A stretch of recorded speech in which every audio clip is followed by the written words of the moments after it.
Hello students, welcome back to our YouTube channel. तो आज हम पढ़ने वाले हैं बीएससी फर्स्ट सेमेस्टर की स्टीरियो केमिस्ट्री। ओके, तो इसे हमने स्टार्ट कर दिया था और इसके 2 लेक्चर ऑलरेडी हो चुके हैं। पहले लेक्चर में हमने इसका बेसिक इंट्रोडक्शन कि आइसोमर्स क्या होते हैं, टाइप ऑफ आइसोमर्स देखा था। फिर इसके बाद दूसरे लेक्चर में हमने टाइप ऑफ आइसोमर्स की डिटेल जानकारी ली थी। उसमें आपके जो हैं 4 प्रकार के आइसोमर हमने कंप्लीट कर लिए थे। Chain isomer, position isomer, meta isomer and functional isomer. Okay, 5वां हमारे पास बचा था टॉटोमेरिज्म, उसे हम आज डिस्कस करेंगे।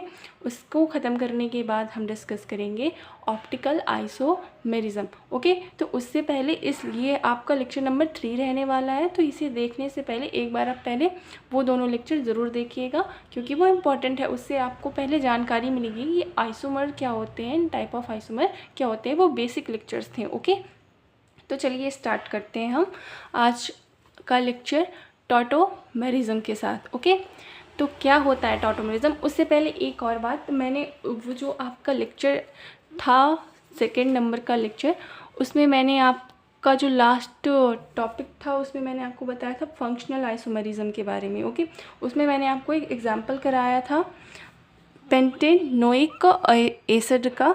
ओके, तो उसमें एक थोड़ी सी मिस्टेक हो गई थी, तो उसको एक बार करेक्ट कर लीजिएगा।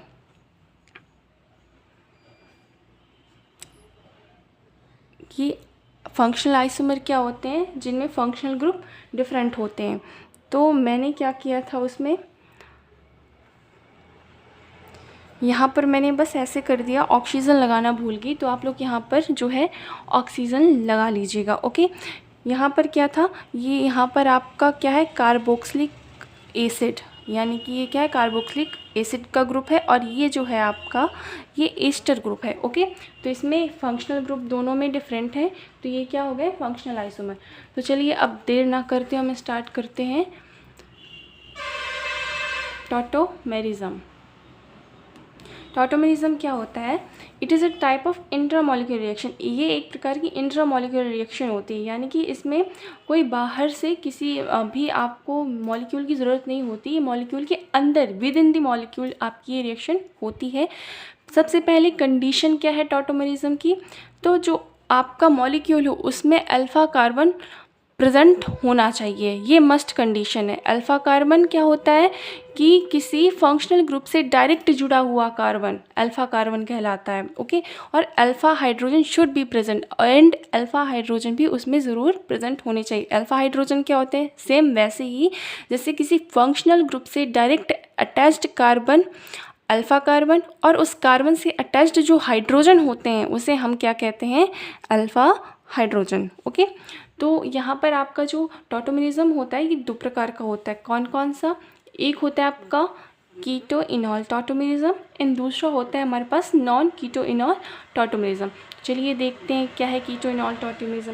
जो ये आपका कीटो इनॉल टॉटोमेरिज्म होता है, ये एक कीटो ग्रुप एक हाइड्रोजन एटम के साथ इनॉलिक फॉर्म में कन्वर्ट हो जाता है।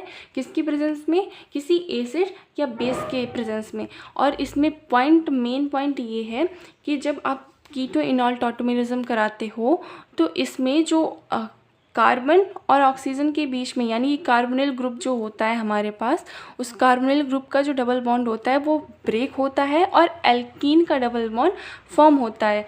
और ये जो कीटो फॉर्म होती है ये आपकी ज़्यादा स्टेबल होती है as compare to enolic form. Okay, keto form क्या होती है? मोस्ट स्टेबल होती है as compare to enolic form. Okay, हम एग्जाम्पल में लेते हैं क्या, एसीटोन। ओके, एसीटोन में हम देखते हैं किस प्रकार से इसमें कीटो इनॉल टॉटोमेरिज्म होगा। इसको यहाँ पर मैं इसका एक हाइड्रोजन जो है ओपन करके लिखती हूँ।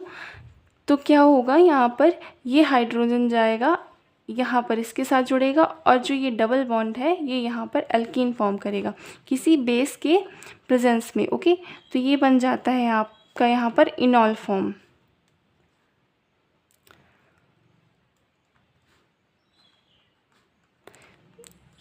ये है आपकी इनॉल फॉर्म और ये है आपकी कीटो फॉर्म। तो लेकिन जो आपका ये इनॉल फॉर्म बना ये स्टेबल नहीं होता, आपकी keto form most stable form होती है। ओके, दूसरा है हमारा नॉन कीटो इनॉल टॉटोमेरिज्म। तो when tautomerism exist in non carbonyl compounds is known as non keto enol tautomerism. तो ऐसा मॉलिक्यूल जिसमें आपका कार्बोनिल ग्रुप नहीं है, उसमें अगर ये आपकी टॉटोमेरिज्म देखने को मिल रही है तो उसे हम कहते हैं नॉन कीटोइनॉल टॉटोमेरिज्म। एग्जाम्पल के लिए हमने ये लिया है, इसे ये तो समझ में आ रहा है ये कार्बन है और उससे जुड़ा ये हाइड्रोजन है, ये हाइड्रोजन है और ये हाइड्रोजन है, और यहाँ पे भी आपका हाइड्रोजन है और ये कार्बन है। यहाँ पर आपका एक एमीन ग्रुप जुड़ा हुआ है। यहाँ पर क्या हुआ कि ये जो हाइड्रोजन है हमने ये इसलिए अलग से दिखाया था कि ये हाइड्रोजन इस पर अटैक करेगा तो यहाँ पे आके जुड़ेगा, ओके। और ये जो डबल बॉन्ड है वो यहाँ पे शिफ्ट होगा, जिससे डबल बॉन्ड का फॉर्मेशन होगा यहाँ पर, और यहाँ पर आपका NH2 बन जाएगा, ठीक है। तो ये हो गया आपका नॉन कीटोइनॉल टॉटोमेरिज्म। तो ये आपका कंप्लीट हुआ। अब हम देखेंगे ऑप्टिकल आइसोमर क्या होते हैं।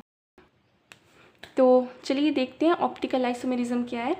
तो ऐसे कंपाउंड्स होते हैं बेटा कुछ जिनकी केमिकल या फिजिकल प्रॉपर्टीज़ तो सेम होती हैं, लेकिन ये डिफ़र करते हैं किससे, इनकी ऑप्टिकली जो एक्टिविटी है वो डिफरेंट होती है। यानी कि ऑप्टिकल एक्टिविटी का मतलब क्या है कि प्लेन पोलराइज्ड लाइट के प्रति इनका जो बिहेवियर है वो डिफरेंट होता है, बाकी इनकी केमिकल एंड फिजिकल प्रॉपर्टीज़ तो सेम होती हैं, ओके। तो क्या लिखा है यहाँ पर, ऐसे कंपाउंड्स जिनकी chemical and physical properties same होती हैं but they differ only in their optical activity. But ये डिफ़र किस में करते हैं, इनकी ऑप्टिकल एक्टिविटी में, okay. Are known as optical isomers and phenomenon as optical isomerism. ऐसे कंपाउंड्स जिनकी एक्टिविटी ऑप्टिकल एक्टिविटी डिफरेंट होती है किसके प्रति, प्लेन पोलराइज्ड लाइट के प्रति जो बिहेवियर शो करते हैं कोई मॉलिक्यूल, उसे उस मॉलिक्यूल की ऑप्टिकल एक्टिविटी कहते हैं, ठीक है ना। तो इस फिनोमिना इसे हम क्या कहते हैं, ऑप्टिकल आइसोमर, और इस फिनोमिना को हम कहते हैं ऑप्टिकल आइसोमेरिज्म। सबसे पहले आप देखिए ऑप्टिकल एक्टिविटी क्या होती है, इस बात को समझ लीजिए। तो ये किसी भी मॉलिक्यूल की कैपेबिलिटी होती है, जो ऑप्टिकल एक्टिविटी होती है वो किसी मॉलिक्यूल की कैपेबिलिटी होती है to rotate the plane polarized light either towards left और टूवर्ड्स राइट, ओके। ये किसी भी मॉलिक्यूल की कैपेबिलिटी होती है कि वे प्लेन लाइट को या तो लेफ्ट साइड रोटेट कर दें या तो फिर राइट साइड रोटेट कर दें, ओके। ऐसे कंपाउंड्स जो प्लेन पोलराइज्ड लाइट को रोटेट कर देते हैं ऑप्टिकली एक्टिव मॉलिक्यूल कहलाते हैं। कुछ ऐसे कंपाउंड्स होते हैं जो प्लेन पोलराइज्ड को रोटेट कर देंगे, उसे हम क्या कहेंगे, ऑप्टिकली एक्टिव मॉलिक्यूल। और ऐसे कंपाउंड्स जो लाइट को किसी भी तरफ रोटेट नहीं कर पाते, प्लेन पोलराइज्ड लाइट को किसी भी तरफ रोटेट नहीं कर पाते, तो ऐसे मॉलिक्यूल्स क्या कहलाते हैं, हमारे optically inactive molecules, okay. Note यहाँ पे क्या है, ऑप्टिकल एक्टिविटी को हम पोलैरियोमीटर द्वारा मेज़र करते हैं। ये बहुत ही इम्पॉर्टेंट पॉइंट है, ये कॉम्पिटिटिव एग्ज़ाम के पॉइंट ऑफ व्यू से, ओके। किसी भी आप केमिस्ट्री के फील्ड में एग्ज़ाम जब दोगे, अगर आप MSc का एंट्रेंस एग्ज़ाम भी दोगे, उसमें भी एक क्वेश्चन पूछा जाता है कि ऑप्टिकल एक्टिविटी को हम किस इंस्ट्रूमेंट से मेज़र करते हैं, तो आंसर है आपका पोलैरियोमीटर, ओके। अब देखते हैं आपको प्लेन पोलराइज्ड लाइट क्या होती है जिन्हें नहीं पता। बेसिकली आपको पता होगा क्योंकि 11th-12th में आइसोमेरिज्म नामक चैप्टर में आप सब ये पढ़ते हो प्लेन पोलराइज्ड लाइट क्या होती है। तो इसे हिंदी में बोलते हैं हम समतल ध्रुवित प्रकाश। जब किसी नॉर्मल लाइट को, नॉर्मल लाइट क्या है कि इसमें जो रेज होंगी, ओके, जो भी इसमें किरणें होंगी वो X, Y, Z तीनों डायरेक्शंस में होंगी, ओके। ये होती है आपकी नॉर्मल लाइट। जब आप इस नॉर्मल लाइट को किसी पोलराइज़र, हमने यहाँ पे पोलराइज़र लिया है निकोल प्रिज्म, किसी पोलराइज़र से गुजारते हैं तो उसके बाद आपको सिर्फ एक ही डायरेक्शन में वाइब्रेट करती हुई जब किरणें मिलती हैं तो उसे हम कहते हैं प्लेन पोलराइज्ड लाइट। आइदर ये सिर्फ X डायरेक्शन में हो, मैंने यहाँ पे दिखाया है Y डायरेक्शन में, ऐसे भी हो सकती हैं कि आपको इस प्रिज्म से गुजारने के बाद ये ऐसे X डायरेक्शन में सभी मिले। यानी कि कहने का मतलब ये है कि सभी जो किरणें होंगी वो एक डायरेक्शन में होंगी, रैंडमली तीनों डायरेक्शंस में नहीं होंगी, ओके। तो जब एक ही डायरेक्शन में आपको पोलराइज़र से गुजारने के बाद मिलती हैं तो उसे हम समतल ध्रुवित प्रकाश या प्लेन पोलराइज्ड लाइट PPL कहते हैं। ओके, तो आज का हम लेक्चर यहीं पे ख़त्म करते हैं, बट अभी भी आपका कुछ ऑप्टिकल एक्टिविटी का थोड़ा सा पार्ट बचा है और अभी हम नेक्स्ट लेक्चर में लेक्चर नंबर 4 में देखेंगे ऑप्टिकल आइसोमेरिज्म के टाइप, और कुछ आपका जो ऑप्टिकल एक्टिविटी का पार्ट बचा है उसे भी कंप्लीट करेंगे। ओके, और जो भी जहाँ पर भी आपको कोई डाउट हो, जो भी आपको टॉपिक समझ नहीं आया हो, जहाँ पे भी कन्फ्यूज़न हो, आप मुझे कमेंट करिए, मैं उसका आंसर ज़रूर दूँगी। Okay, thank you for watching.